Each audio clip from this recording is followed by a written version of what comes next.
یہ بانگ درا کی سب سے مشہور و معروف غزل ہے، لیکن اس کی شہرت کا باعث یہ نہیں ہے کہ قوم نے اس کے مفہوم سے آشنا ہو کر اس کو قبول عام کی سند عطا کر دی، بلکہ اس کا مطلع اور مقطع بدقسمتی سے قوالوں کو پسند آ گیا اور انہوں نے اس غزل کو پشاور سے لے کر کولکتہ تک ہر محفل میں اور ہر درگاہ میں گانا شروع کر دیا۔ پروفیسر یوسف سلیم چشتی نے 1905 میں اس غزل کو سب سے پہلے ایک قوال ہی کی زبان سے سنا تھا، جو منتظر کو منتظر الاپ رہا تھا۔ اس کے باوجود سامعین اپنا سر دھن رہے تھے، کیونکہ آج کے مسلمانوں کا مقصد حیات سر دھننا ہے، نہ کہ علم حاصل کرنا۔ پروفیسر نے یہ واضح کر دیا کہ قوالوں کو یہ غزل کیوں پسند آ گئی۔ وجہ یہ ہے کہ اس غزل میں تصوف کی زبردست چاشنی موجود ہے، اور خصوصاً یہ الفاظ تو بہت دلکش ہیں: حقیقت اور مجاز، اور آئینہ ساز، سوز اور گداز، غزنوی اور ایاز، صنم آشنا اور نماز۔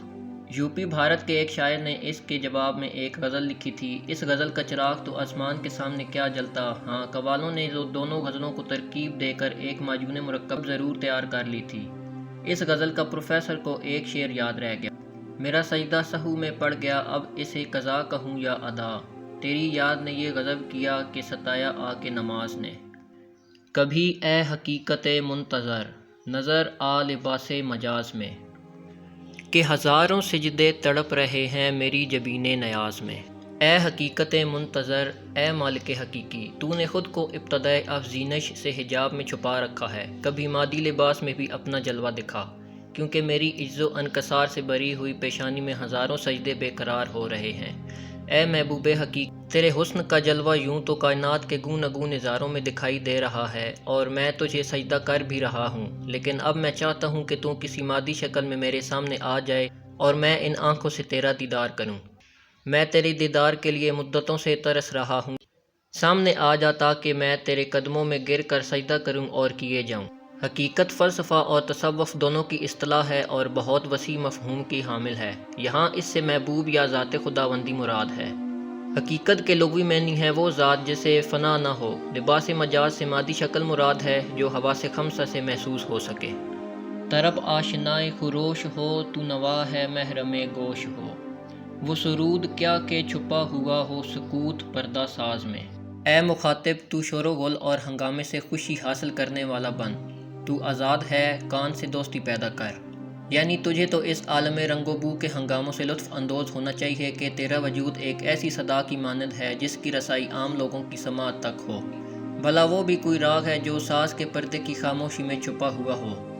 یعنی عشق حقیقی نے تجھ میں حیرت انگیز کمالات بھر دیے ہیں۔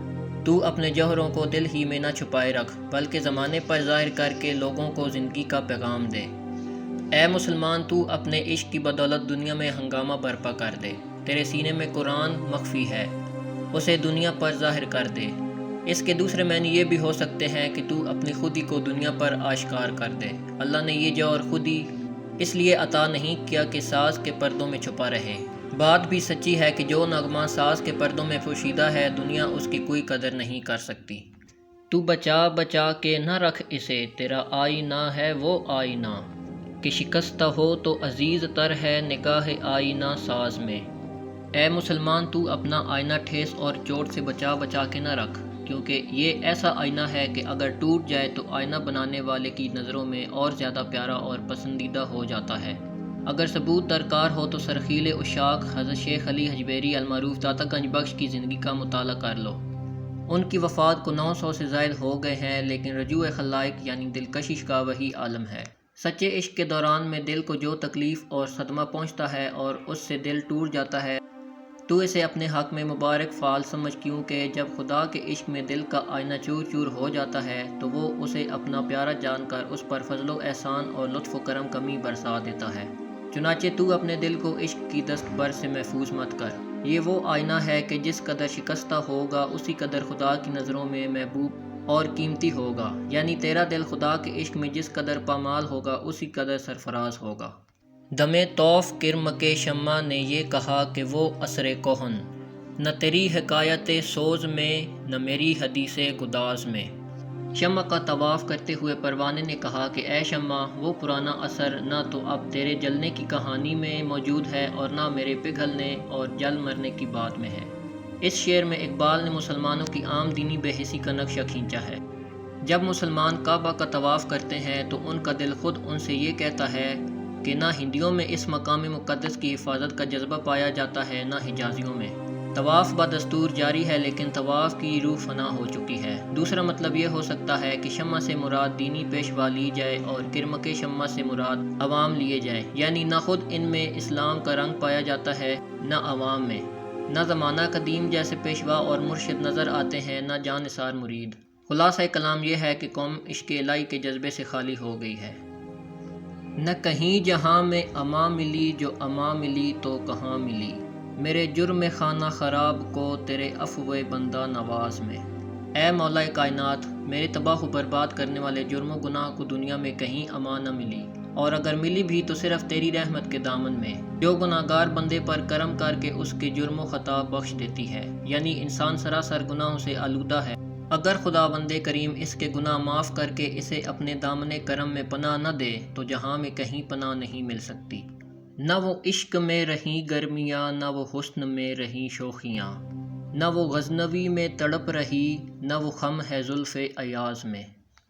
اب نہ عشق میں وہ پہلا سا سوز و ساز، تڑپ، حرارت اور جوش و خروش باقی رہا، نہ حسن میں وہ شوخی و دل بری اور ناز و ادا، نہ محمود غزنوی کا دل اپنے محبوب ایاز کے عشق میں تڑپتا ہے، اور نہ ایاز کی زلف میں وہ پیچ و خم اور حسن و دلکشی موجود ہے۔